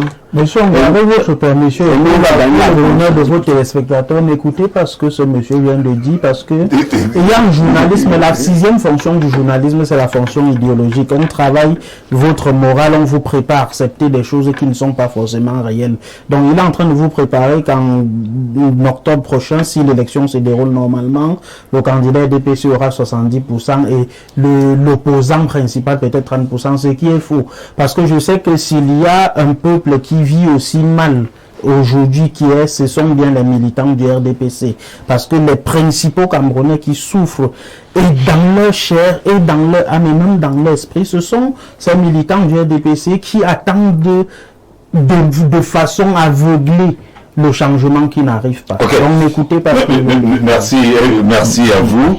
Je pense que les téléspectateurs ne sont pas idiots. Ils sont intelligents. Ils sont bien intelligents. Les Camerounais sont très mais quand même, M. Njonan a sa prise de parole et il a fait savoir que, bon, je ne sais pas s'il a esquivé ma question, mais les uns les autres ont compris. Non, il fait diversion en essayant de manipuler. Merci à vous. Alors, très rapidement, M. Choudjan, depuis, nous posons la question, c'est quoi le problème au sein des partis politiques? C'est quoi? C'est de l'opposition? C'est un problème de la démocratie? Est-ce que c'est un problème d'idéologie? Parce que peut-être la question reviendra tout à l'heure à M. Njekam, qui est un homme politique avéré. Lorsque deux partis ou 3 partis se retrouvent, il y a quand même ce que, en profondeur, au premier moment, c'est l'idéologie. Est-ce que l'on peut faire coalition avec une autre partie alors que vous ne vous entendez pas sur certains points? Est-ce que l'idéologie peut être un frein assez... Il faut être objectif et réaliste. Il ne faut pas rêver. La coalition serait la bienvenue, mais la coalition n'est pas la panacée. Non. J'ai été un peu déçu de suivre les propos de mon aîné, le président Njekam Tchameni, qui a été trop pessimiste, n'est-ce pas, lui en tant que chef de parti politique. Je crois que le pessimisme ne donne aucun progrès. Aucun progrès, même si les réalités ambiantes font de ce pessimisme-là. Alors, et je voudrais rappeler à toute fin utile qu'en 1992, je crois bien, l'opposition camerounaise a gagné les élections présidentielles. Par l'intermédiaire de la personne du feu, ni John Fondi. Même les communicants du RDPC le savent et le disent, que l'opposition a gagné les élections présidentielles au Cameroun en 1992. C'est ce qui se dit. Vous voyez? Vous savez, les élections ont été volées comme d'habitude. Bon, je voulais dire ceci. Là, je ne pratiquais pas encore le je voulais dire ceci à monsieur Apollinaire Amba. Écoutez, petit étudiant. Écoutez, que pour l'opposition en rang dispersé, même en rang dispersé, la victoire est possible. Vous comprenez? Il suffit simplement. Et je voulais revenir sur ce que mon voisin vient de dire lorsqu'il dit que le chef de l'État veut faire du Cameroun un pays démocratique. Mais il n'y a pas de démocratie sans alternance. Ça ne se fait nulle part, sauf au Cameroun. Le pilier fondamental de la démocratie, c'est l'alternance. Que ce soit dans les municipales, que ce soit à la présidentielle. Un chef d'État qui est au pouvoir a vite atteint. On ne parle pas de démocratie, on parle d'autre chose. C'est pas la démocratie. Et je voulais dire ceci. Quelle démocratie? J'arrive s'il vous plaît. J'arrive s'il vous plaît. Mais je viens de dire et je le répète à mon vision que l'opposition a gagné les élections en 1998, mais les élections ont été votées. Tout le monde le sait. 92. En 1992, merci bien. En 92, l'opposition a gagné les élections. Les communicants de la RDPC le savent et le disent. Ça, je ne peux pas le dire sur moi. Moi, je vous le dis. Je vous le dis. Moi, je vous le dis. Non, moi, je veux les formes que vous voulez. Maintenant, s'il vous plaît. Je me base sur ce que on m'a présenté. Laissez-moi mon temps. Pour ça, j'ai dit. Bon, maintenant, encore qu'à cette époque-là. Maintenant, que fait l'opposition camerounaise, même avant disperser, l'opposition camerounaise fait beaucoup de choses à condition qu'il faut toiletter le code électoral. Ce que le pouvoir refuse. Il faut toiletter urgemment le code électoral. La solution, on va les trouver tout à l'heure. Vous comprenez? Oui. Il faut également améliorer le délai de la campagne électorale. Est-ce qu'il y a un problème là présentement? Est-ce que cette opposition peut s'en sortir en rang dispersé? Je réponds par l'affirmative. Que l'opposition peut s'en sortir, même s'il n'est pas uni, même s'il est vrai que les chances, n'est-ce pas, seront accrues, seront augmentées s'il y avait unité. Mais même sans unité, l'opposition peut gagner les élections si et seulement si le code électoral est toiletté. Si beaucoup de choses sont revues, il faut par exemple rendre indépendant les institutions telles que l'ECAM. Il faut rendre indépendant le Conseil constitutionnel. Ce que le pouvoir ne veut pas. Vous voyez? Et c'est pour ça que je suis déçu lorsque mon compatriote parle, n'est-ce pas, de Paul Biya comme celui-là qui veut apporter la démocratie au Cameroun. Vous voyez? On ne fait pas la démocratie dans la fermeture. Non. On fait la démocratie dans l'ouverture, dans la transparence. On profite de tout le monde. Aussi bien de l'opposition que du pouvoir. Bon, vous voyez que nous avons, n'est-ce pas, ce problème de sensibiliser les Camerounais pour une participation massive aux élections et pour un vote massif. Surveiller le vote. Il faut également, n'est-ce pas, instaurer le bulletin unique du vote. Il faut lutter contre la fraude électorale. Vous voyez? Donc il y a bien des choses à faire. Il faut également dénoncer les procès-verbaux préfabriqués que l'on voit dans les élections antérieures. Il faut dénoncer cela pour que les élections soient transparentes pour l'intérêt des Camerounais. Ce que je veux, c'est pour la soif universelle, c'est pour la femme universelle, c'est pour un Cameroun indépendant, c'est pour un Cameroun libre et développé. Je veux rappeler quand même que vous dites des choses que moi j'ignore et que je ne peux pas... Nous sommes ici pour nous informer. Oui, effectivement. Lorsque nous parlons, il faudrait également avoir certaines... les preuves. Les preuves sont tangibles, les papables. Les preuves sont visibles. Peut-être. Ok, merci. Alors, merci à vous. Nous allons donc évoluer. Je peux dire notamment rapide. Monsieur Jekam, oui, très rapidement. Je suis un peu étonné quand j'écoute les copanélistes qui disent qu'ils ne sont pas d'accord avec ce que je dis et ils répètent exactement ce que je dis. C'est-à-dire que, d'une part, Brand reconnaît que l'opposition telle qu'elle fonctionne maintenant ne fait pas une offre politique qui mobilise les électeurs. Les chiffres sont là, c'est clair. C'est-à-dire qu'on peut avoir la passion, on peut avoir l'amour. Et je ne sais pas, moi j'ai fait 3 ans de prison politique, j'ai fait 5 ans d'exil, j'ai perdu ma société, j'ai fait tout ça là. Donc il n'y a personne ici qui va s'asseoir et me dire que j'ai de quelque acquaintance que ce soit avec le pouvoir. Mais je vous dis ceci, c'est que, et je connais l'opposition, je connais tous les acteurs. Depuis la clandestinité, j'étais membre de la coordination des partis politiques et associations. J'étais membre de l'AC-CNS, j'étais membre de l'Union pour le changement. Je rappelle à gens, peut-être beaucoup de gens ici peut-être ne me connaissent pas, j'étais président de Cap Liberté. Donc, en 1992, effectivement, moi, je pense qu'on a gagné. Bon, maintenant... C'est une réalité. Maintenant... Les faits sont là. Moi, ce que je disais... C'est ce qu'ils pensent. Oui, ce que je voulais dire simplement, c'était quoi?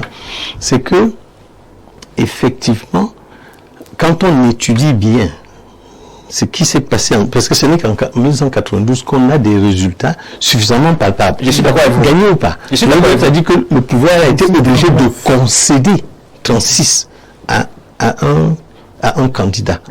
Bon, ce candidat-là était le candidat, et c'est pour ça que j'insiste, était le candidat d'une coalition. Parce que par la suite, quand la coalition lui a donné tout son pouvoir, après il fait comme si c'était lui, parce qu'il a arrêté les balles, qui a gagné, mais c'était le travail d'une coalition qui a été construite systématiquement sur 2 ans. Et donc c'est pour ça que je rappelle cela. À partir de 93, on va d'échec en échec, parce que pendant que le pouvoir, lui, construit une coalition, le RDPC est dans une coalition au niveau de la présidentielle, avec l'UNDP, avec l'ANDP, avec le MDR, avec le FNLC, et maintenant avec le PADEC, etc. Et ne s'arrête pas là. Continue, on va chercher des petits trucs comme les G20, etc. Donc je le dis, c'est très important parce que il y a des illusionnistes dans cette opposition. Des gens qui pensent qu'ils sont investis d'un pouvoir divin. Et c'est ce crétinisme qui jusqu'aujourd'hui nous empêche. Les gens ne savent pas construire des coalitions. Ils croient que par chance, quelque chose va arriver et ils croient que le pouvoir va les aider à gagner les élections. Je suis désolé de vous le dire. si moi j'étais au pouvoir, je ne changerais pas le code électoral, parce qu'en politique, tu ne concèdes rien tant que l'autre n'a pas levé suffisamment de force pour t'amener à concéder. Ok, merci. Lorsque cela a été dit, s'il vous plaît, vous venez de prendre la parole, vous allez reprendre la parole. Merci beaucoup. Merci, je reviens. Tout à l'heure. Alors, Brian, qu'est-ce qu'il y a lieu de faire? Qu'est-ce qu'il faut espérer pour 2025? Je le disais encore tout à l'heure, chaque parti va de manière solitaire, il se dit c'est chacun qui doit gagner l'élection. Où se trouve la clé pour la réussite de la présidentielle, que ce soit du côté du pouvoir ou même de l'opposition? Je crains que le pouvoir n'ait perdu d'avance l'élection parce qu'en 43 ans, il n'a rien fait pour que le Cameroun se développe. Et tous les Camerounais en sont témoins, y compris ceux qui appellent le président Paul Biya à se représenter à cette élection-là. Je pense que ce qu'il y a lieu de faire, c'est que rapidement une synergie se mette en place. Parce que comme M. Dieucam Tchameni le dit effectivement, on en a besoin. Mais à titre personnel, on le dit, si toutes les mesures étaient mises sur pied, on n'aurait pas forcément besoin de cela. Mais aujourd'hui, il faut une synergie d'énergie, il faut une synergie d'idées pour que tous les Camerounais se retrouvent véritablement. Parce qu'il y a une réalité, on est tous perdus, y compris au sein du parti au pouvoir. Mais en réalité, lorsqu'on tourne la tête, on ne voit pas véritablement sur qui s'accrocher. Et quand je parle de qui ici, il s'agit de l'idée portée pour véritablement créer une boule d'énergie, une véritable synergie d'action pour que les choses basculent. J'ai même l'impression que si le président Paul Biya allait aux élections seul, il serait battu. Et donc, aujourd'hui, on a besoin que ces acteurs de la véritable opposition, parce que la majorité de l'opposition au Cameroun fait partie de la majorité présidentielle. Excusez du peu et de cette tautologie. C'est-à-dire, à peu près 90% de l'opposition est greffée au RDPC. Et donc, il faut que les 10% d'opposition, entre guillemets, réaliste que nous avons, l'opposition véritablement détachée, n'est-ce pas, de l'ordre gouvernant en place, puisse fédérer les actions, qu'il puisse rapidement s'asseoir. Je crains qu'il ne se fasse trop tard, mais comme on dit souvent, il n'est jamais trop tard. On a encore, je crois, 3, 4 ou 5 mois. Il faut qu'ils s'asseyent tous, les monsieur Tchameni, les Kamto, les Cabral Libi, les Tomaino Damjoya et bien d'autres encore, pour penser à l'avenir du Cameroun. Et ces noms que je cite, eux, ils ont entre guillemets roulé leur boule. Il faut qu'ils réfléchissent. Quel est le Cameroun que nous voulons véritablement laisser pour nos enfants, pour la prospérité, et qu'on met un nom, et un nom qui soit le reflet de ce que veulent véritablement les Camerounais. Je vous dis, l'idée du changement, elle est là. Il reste simplement le levier sur lequel on va appuyer pour que les choses avancent. Merci, Brian. Monsieur Jonan, à suivre Jonan, à suivre Brian, c'est que l'opposition a toutes les clés pour réussir. Mais pourquoi ça dérange? Pourquoi est-ce qu'ils n'arrivent pas à s'entendre? Dire que l'opposition a toutes les clés pour réussir, ça m'étonne. Les clés, quelles sont ces clés-là, par exemple? Bon, vous n'êtes pas convaincu de votre militantisme. Vous n'avez pas bénéficié, vous ne serez pas où vous êtes aujourd'hui si on avait de véritables dirigeants au Cameroun, et vous en êtes conscient. Donc je voudrais, n'allons parler, je voudrais tout simplement vous dire que mon militantisme n'a pas... Vous savez qu'en politique, c'est par étage, hein, c'est le niveau, c'est par palier. Moi, je suis un militant. Vraiment, aujourd'hui, vous ne pouvez pas... Quelle analyse faites-vous donc de cette opposition-là? Qu'est-ce qui ne va pas, selon vous? Non, ça ne me regarde pas, parce que si se disperse d'un peu comment, ça a l'avantage de mon parti. Mais ce que je voudrais dire à ce niveau, c'est tout simplement que, pour le moment, oui, d'une manière autre, je peux les donner un peu de raison, parce qu'il y a un peu de difficultés avec l'inflation, les difficultés de la vie, oui, ils peuvent bien il vaut mieux avoir affaire à un ange qu'on connaît à côté de toi, ou bien un démon, que d'aller chercher un ange ailleurs. Laissons le patriarche, je dis ça à même militant, bien sûr. Laissons le patriarche terminer ces choses quand Dieu le voit. C'est des plutôt. Merci, monsieur Jonah, merci. On continue ailleurs. Décidément, vous n'avez répondu à aucune. La seule question que vous avez répondu, que j'ai posée, c'était sur l'orientation lorsque je vous ai accueilli sur ce plateau. Les autres là, vous posez la touche, n'est-ce pas, toutes mes préoccupations. Enfin, c'est votre rôle. Mais quand même, il y a ce monsieur, le roi Alima, qui revient. Il dit l'opposition est une fleur pour le RDP. C'est le RDP, c'est le papillon. Le papillon a besoin du nectar de la fleur. Opposition dispersée égale grand jardin, donc beaucoup de fleurs. Beaucoup de nectar égale victoire du RDPC. C'est Alima qui le dit. Autre réaction. Bonsoir le panel. L'opposition en rang dispersé n'est pas un problème, mais c'est le système électoral qui crée le problème. Car le RDPC a pris les vrais opposants dans leur groupe à cause de la politique du ventre. Et ces opposants ne veulent pas le changement. Or, nous avons vu ce qui s'est passé en 1992 avec Frunzi. Si le RDPC veut une vraie compétition, qu'ils mettent les élections à 2 tours pour voir. Ils vont voir. On va voir s'ils vont tenir. Signez vos SMS. Merci. Autre réaction reçue. Bonsoir à tout le panel. Très belle thématique. Il nous faut des hommes intègres comme M. Ndjekam, grand homme politique qui ne s'agite pas comme certains hommes politiques sur les plateaux de télévision et qui mène sa bataille dans la sérénité en représentant la loi. Monsieur Tchameni, vous êtes un modèle pour les Camerounais. Prise depuis Mouan, Bakoko à Douala. Autre réaction, pour rendre la ville propre, il faut privatiser le ramassage des ordures. Ces privés vont recycler. Merci à vous. Et puis très rapidement, quelques messages du côté de WhatsApp. C'est beaucoup, c'est vraiment beaucoup. Nous allons commencer par bonsoir en studio, très belle émission. Pourquoi à chaque fois qu'un opposant veut prendre la parole, la seule référence c'est la victoire de 1992 et les autres années, qui a gagné? Mettez-vous au travail. En dispersé, vous ne pouvez rien.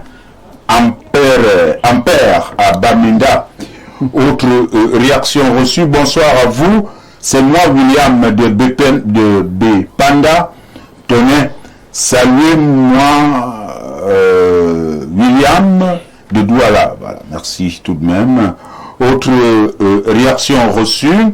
Bonsoir Prince et au panel. Vous savez, si vous avez déjà eu à superviser des élections au Cameroun, vous savez franchement que M. Biya n'en a jamais gagné.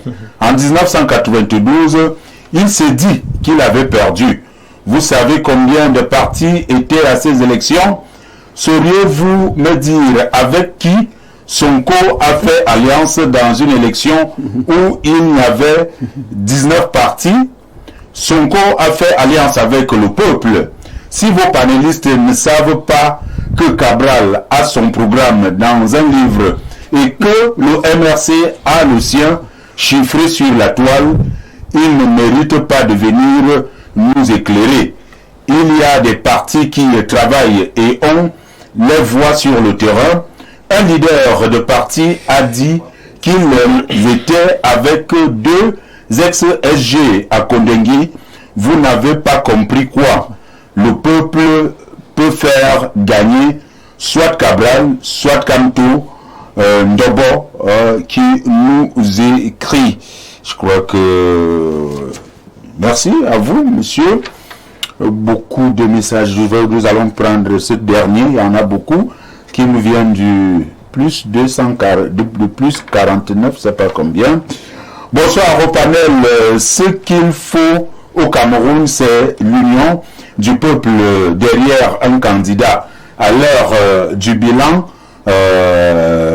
du candidat du RDPC, les électeurs devront accorder leur suffrage à tout un autre candidat, excepté à celui responsable de la situation actuelle.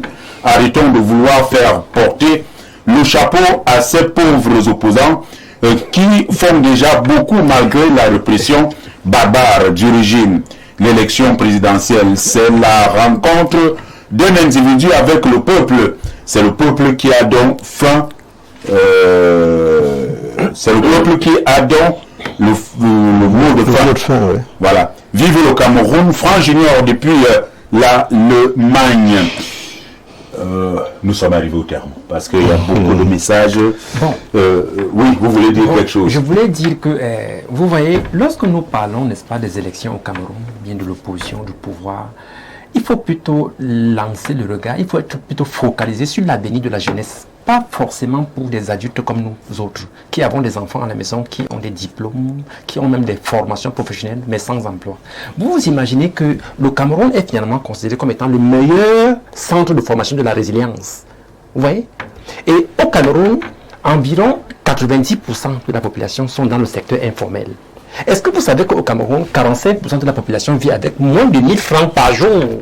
Avec moins de 1000 francs par jour. Mais c'est grave! Okay. C'est grave! Okay. Et lorsque nous parlons de cela, est-ce que c'est tout simplement... Nous sommes en face d'un système étatique qui a montré ses limites. Okay. Et je voudrais dire ceci. Le patronage BIA a promis aux enseignants, n'est-ce pas, la signature du statut particulier. On ne va pas depuis 2 décennies. On ne va pas je dis par 3 fois. Merci. Par 3 fois, votre visiteur que je suis a demandé une dialogue par unité. Je n'ai pas réussi. On vous regarde. On va vous permettre.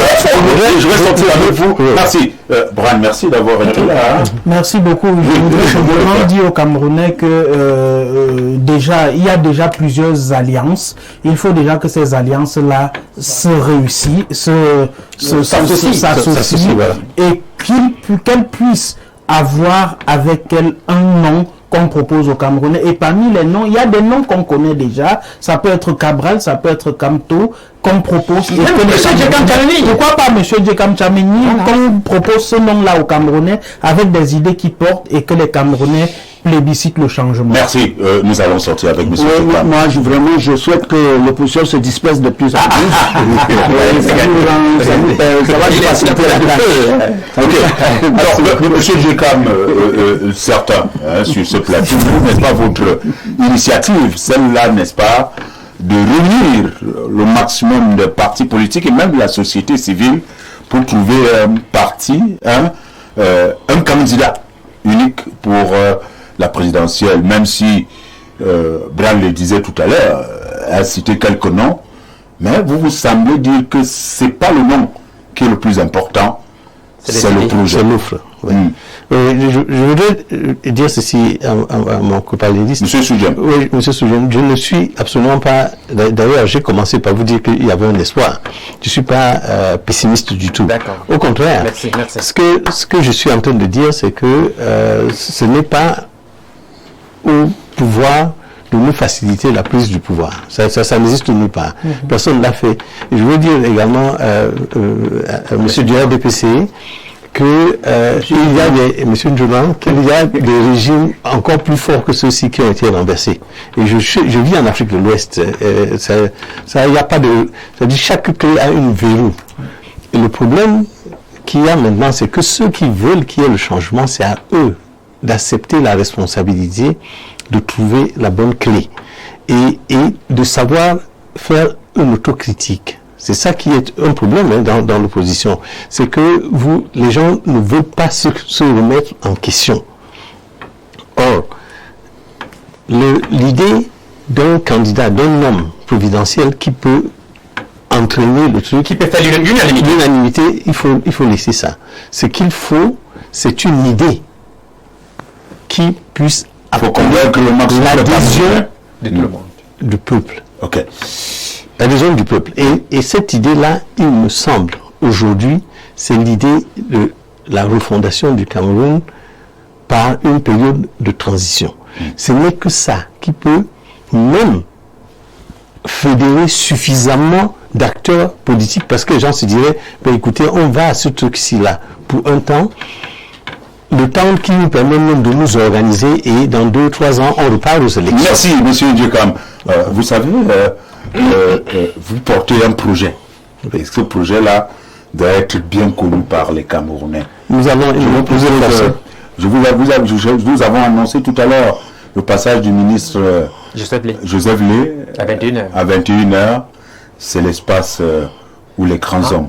Vous proposez également, vous voulez également la présence de M. Ndiekam. Bon, lorsque je l'ai dit, M. Ndiekam. Et pourquoi la présence, M. Amba? Il n'y a pas de souci. Je ne suis pas en politique. Je sais pas ce que j'ai dit. Merci. Merci à vous tous. Et comme pour votre invitation, j'accepte, je serai là. Merci beaucoup. Ok.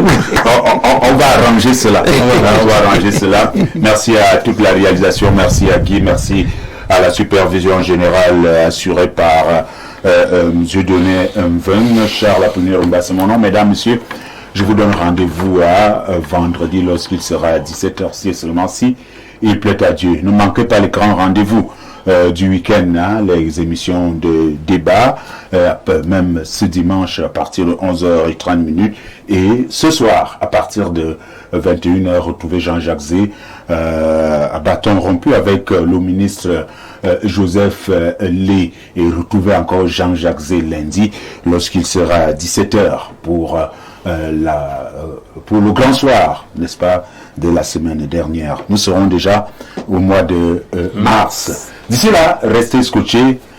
Au revoir.